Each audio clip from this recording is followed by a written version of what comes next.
Bonjour et merci de votre fidélité. Pour ce premier temps de parole, nous accueillons le nouveau maire de Dzaoudzi, l'abattoir, Mikida Choumadi. Bonjour. Bonjour Anne. Merci monsieur le maire. Merci à vous aussi pour l'invitation. Je vous disais tu et je vous appelais par votre prénom. Maintenant, je vous dis vous et je vous appelle monsieur le maire. Quel changement? Oui, un changement, oui. Quand on arrive à ce stade de responsabilité, parfois il y a beaucoup de choses qui changent. Donc, mais je pense que maintenant il reste beaucoup à faire et j'espère, disons, faire en sorte que la confiance qui m'a été accordée samedi dernier se concrétise rapidement. Alors vous avez été élu à l'unanimité, ce qui veut dire que majorité et opposition se sont rassemblés unanimement derrière votre candidature. Vous avez dit que vous étiez honoré de cette action finalement et cette unanimité. Qu'est-ce que ça va changer dans votre manière d'administrer la commune vis-à-vis de ces élus qui sont censés être vos opposants? Ma première priorité, Anne, ça serait de faire en sorte que cette cohésion qu'on a retrouvée samedi perdure jusqu'à la fin du mandat. Moi, j'ai eu la chance d'être élu par l'ensemble des élus. C'est un signal fort. Ça démontre encore une fois que on me fait confiance. Et cette confiance-là, je vais la traduire quotidiennement avec la majorité et l'opposition. Lors de mon discours, je l'avais dit, peut-être qu'il n'y a plus de majorité, il n'y a plus d'opposition à l'issue de ce vote de confiance. Donc maintenant, c'est à moi de montrer qu'il y a cette ouverture est là et je vais faire en sorte que tout le monde soit concerné par les projets. Alors, vous avez pris, vous êtes devenu maire parce que Seyd Omar Walu a dû démissionner par rapport à la loi sur le non-cumul des mandats. Il a eu ces mots qui sont tellement rares en politique. Il a souligné votre parcours commun politique côte à côte de 22 ans. Il a souligné la loyauté, la fidélité. Selon vous, monsieur le maire, c'est ce qui fait que Dzaoudzi, l'abattoir, il est réélu à chaque fois au premier tour, que même ses adversaires politiques ou les gens qui ne partagent pas les mêmes idées lui reconnaissent une carrure, une stature de leader? Ça fait partie. Je pense que moi, je l'ai connu en tant que collaborateur, parce que j'étais son directeur de communication quand il était conseiller général. Et puis, au fil du temps, je suis entré en politique en tant que militant. On a créé notre mouvement NEMA. J'étais secrétaire dans notre section Petite Terre. Et c'est là où j'ai appris sur le tas. Et ce qui fait qu'il est réélu régulièrement, c'est son côté de proximité avec la population. C'est le fait aussi qu'il a toujours fait en sorte que ses actions soient concrétisées au-delà des partis en fait. Donc moi j'ai toujours vu en lui quelqu'un qui pouvait rassembler. Je m'inspire beaucoup par rapport à ça. Et il a cette confiance à la population parce que ce qu'il promet, il réalise. Quand il y a des difficultés, il l'explique. Voilà. Donc c'est pour ça que il dure et moi je m'inspire beaucoup et notre équipe aussi s'inspire beaucoup sur ces méthodes. Voilà. Et vous allez continuer les mêmes méthodes? Les mêmes méthodes en s'appuyant aussi sur le contexte dans lequel on vit parce que ça peut varier, mais les principes restent les mêmes, rassemblement, ouverture, proximité, beaucoup de proximité. Après, je pense que quand on a ces trois qualités, on arrive à être compris dans nos actions, on arrive à expliquer quand il y a des difficultés, on arrive à rassembler, on arrive à faire en sorte que tout le monde y adhère à vos projets. Alors, il y a un certain nombre de dossiers emblématiques sur lesquels j'aimerais bien vous entendre, et je pense que nos téléspectateurs aussi. S2O, Seyd Omar Walu, avait commencé une grande politique de verdisation, si on peut dire, de la commune, avec une volonté de mettre en avant les mobilités douces, des pistes cyclables et d'autres facilités pour laisser la voiture de côté. Est-ce que c'est une stratégie que vous allez continuer et qu'est-ce que vous allez faire de plus? Vous savez, je prends la suite de Saïd Omar Wali, ça signifie beaucoup de choses. On a été voté pour de 2020 à 2026. On a placé Saïd Omar Wali à la tête de notre commune pour nous conduire et conduire nos projets. C'est ce que vous avez cité tout à l'heure, c'est un projet commun, c'est un projet politique de mandature. Donc moi, je suis là pour assurer la continuité. Il est tout à fait normal que si qu'il a commencé, c'est à moi de terminer. Donc le projet que vous avez annoncé, c'est à la fois un projet communal et intercommunal. La mobilité, on l'a transférée au niveau intercommunal. Et là, actuellement, ça se concrétise quand vous arrivez à Dzaoudi. Ah oui, clairement. Voilà, vous voyez comment ça se passe. Voilà. Sur le boulevard des Crabes, elles sont très belles et très sécurisées. C'est pas encore fini parce qu'on va l'étendre jusqu'à Pamandzi, donc vers station d'essence Total. Donc toute cette partie-là, tout ce qui a été commencé, on finit. Après, il y a d'autres projets qu'on commencera cette année jusqu'en 2026. Voilà. Par exemple? Par exemple, là, on a un plateau sportif qu'on a commencé l'année dernière, mais qui a été ralenti au départ par la crise Covid. Maintenant, c'est avec la crise de l'eau. Donc, on a ce projet. On a le projet aussi d'assainissement des eaux pluviales qu'on a commencé et qui est cofinancé aussi par le conseil départemental dans le cadre du plan de convergence. Nous avons également des vestiaires que nous construisons. Je pense que ça finira cette année. C'est des vestiaires au stade de Alain Power. Ça permettra à la fois aux associations sportives de trouver un endroit où travailler, où stocker leur matériel. Ça fera aussi l'objet d'un bureau aussi pour ces associations, pour qu'ils trouvent un endroit où travailler, ainsi de suite. Donc on a ces projets, on a à la fois des projets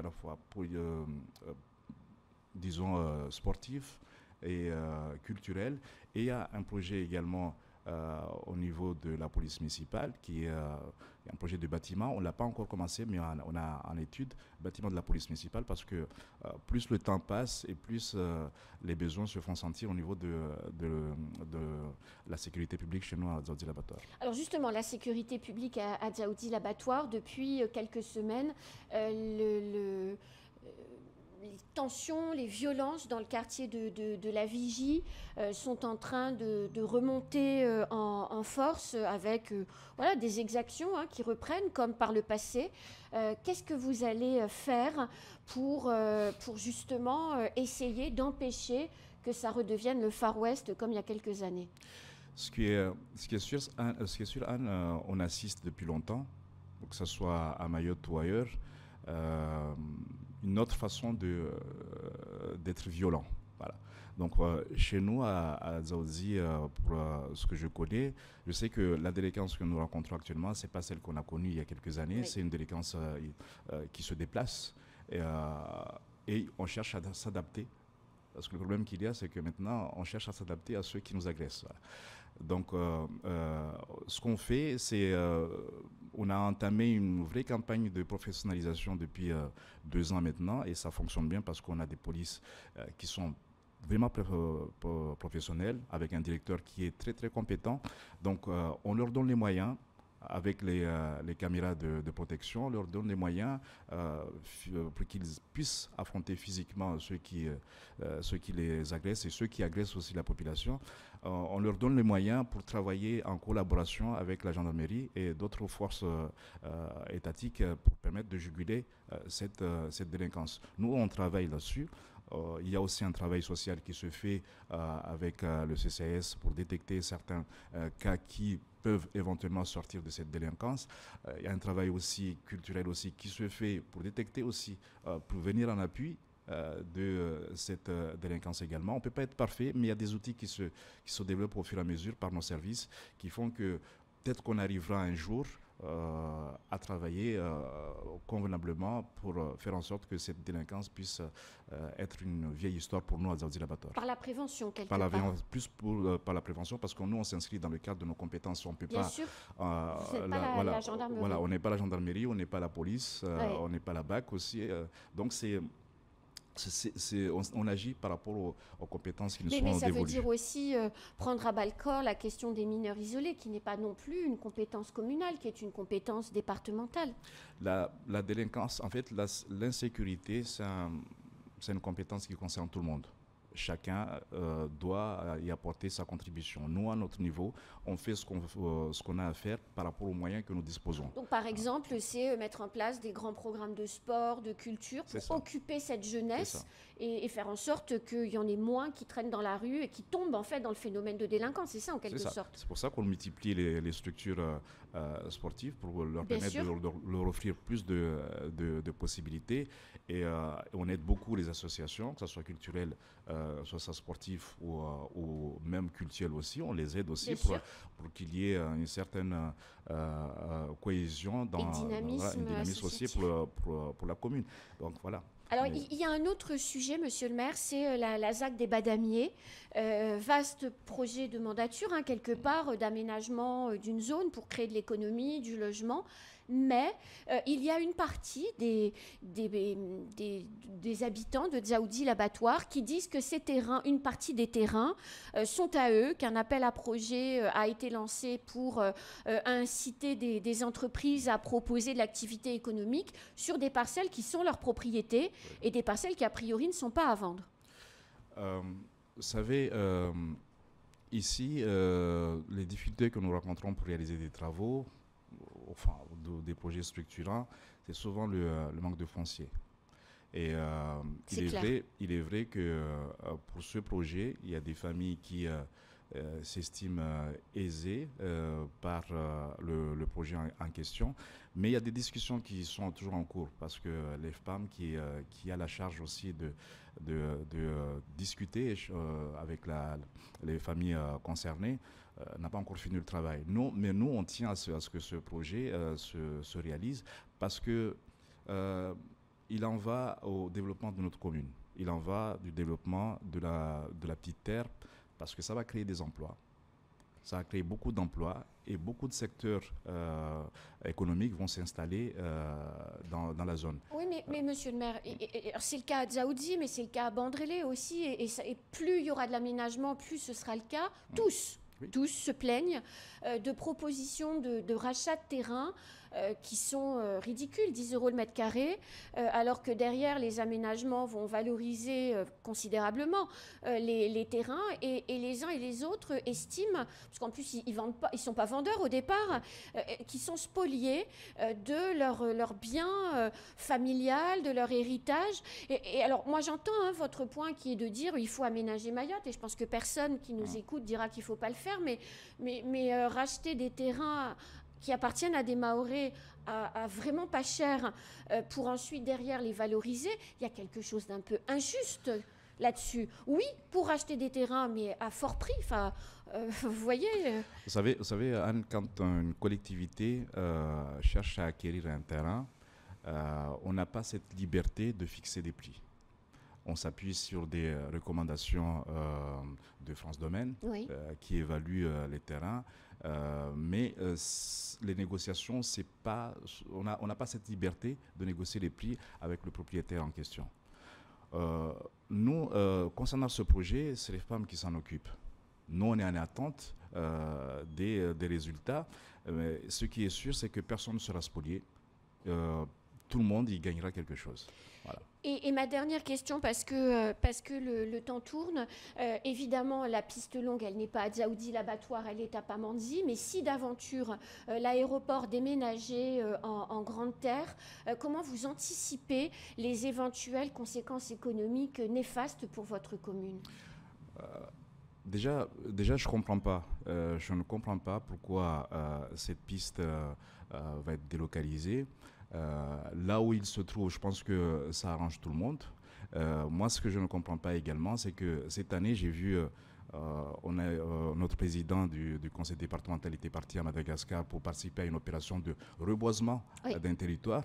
Et je ne comprends pas aujourd'hui pourquoi on fera une opération de déboisement pour faire une... Voilà, c'est ça. Pour faire une surtout de forêts primaires et de zones agricoles. Voilà. Bien sûr. Voilà. Donc je ne pense pas que ce soit une bonne idée de délocaliser l'aéroport. Juste pour cette question-là. Donc juste pour cette question-là. Et il est tout à fait normal aussi que lorsque vous faites partir un projet économique comme celui-là, il faut trouver des compensations à côté. Et moi, je ne pense même pas à cette possibilité, parce que je pense que l'aéroport sera toujours à Dzaoudzi et à Pamandzi. À nous maintenant de trouver des solutions pour faire en sorte que cette piste-là se fasse. Et je ne comprends pas pourquoi aussi il y a des constructions qui se font. Il y a une opération d'extension qui se fait à l'aéroport, alors qu'on nous dit que, qu'elle doit être. Voilà. Ça n'a pas beaucoup de sens. Il n'y a pas de sens dans cette. C'est juste. Voilà. Merci beaucoup, Monsieur le maire. Merci beaucoup. Et bon courage pour votre mandat. Merci beaucoup. D'une certaine manière. Peut-être que vous me verrez souvent ici. Écoutez, en tout cas, vous êtes le bienvenu. Le micro est à vous. Merci beaucoup. C'est la fin de ce temps de parole. Tout de suite, la suite de nos programmes.